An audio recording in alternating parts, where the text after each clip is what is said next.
With its rugged manly appearance, the Nate series from Fossil watches are definitely not quiet in appearance. Let's face it, they're a beast of a thing, and they're not apologising.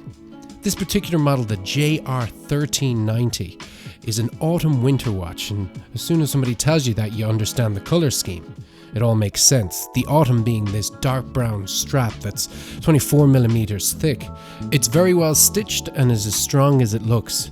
The winter being this light face of the watch that's housed into the mammoth 50mm case. The case is one-piece steel all the way up to the lugs, and the finish on it is a brush finish which gives it that rustic kind of look. It has a depth of 15mm. Now that is very, very thick, but you have to remember that this is a width of 50mm, so it is very much in proportion.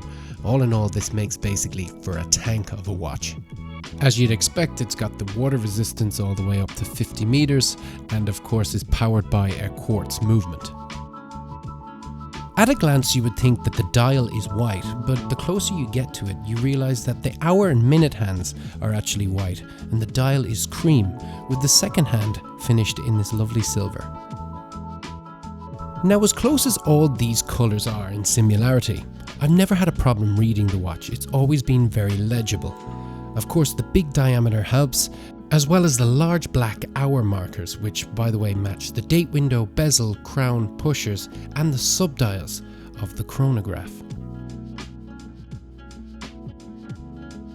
Just the standard click on the top pusher will activate the chronograph, with the bottom one showing the seconds, the two above, one of them showing the minutes, and the other a 24-hour clock. A second click of the top pusher will stop it, and to reset it, just click the bottom pusher.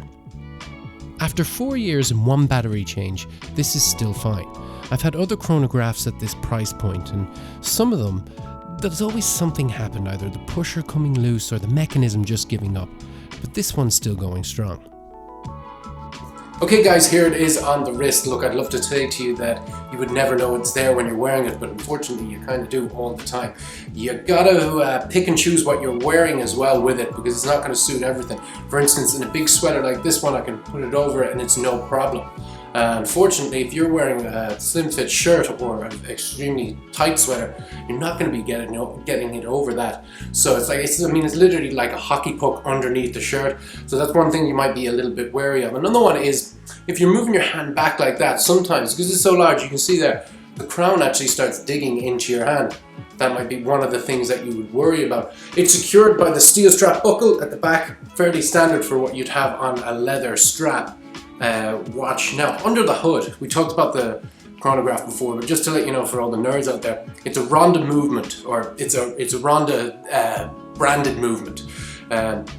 It's common enough. Look, it's not the best in the world, but it's not absolutely terrible either. It's what you'd see in most, no, I wouldn't even like to say most, but it's what you would see in a lot of fashion watches. Like I said, I've had this for 4 years, zero problems, and that's pretty good for a watch at this price point.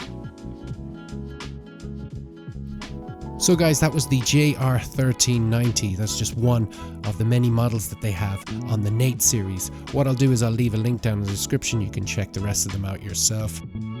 Guys, don't be afraid to hit the like button, comment and let me know what you think, and subscribe for more. Take it easy. Have a good one. Bye-bye.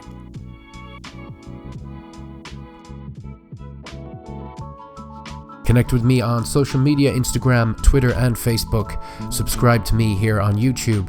And if you liked what you've seen, you can see a lot more videos. Just click on any of them here on the screen.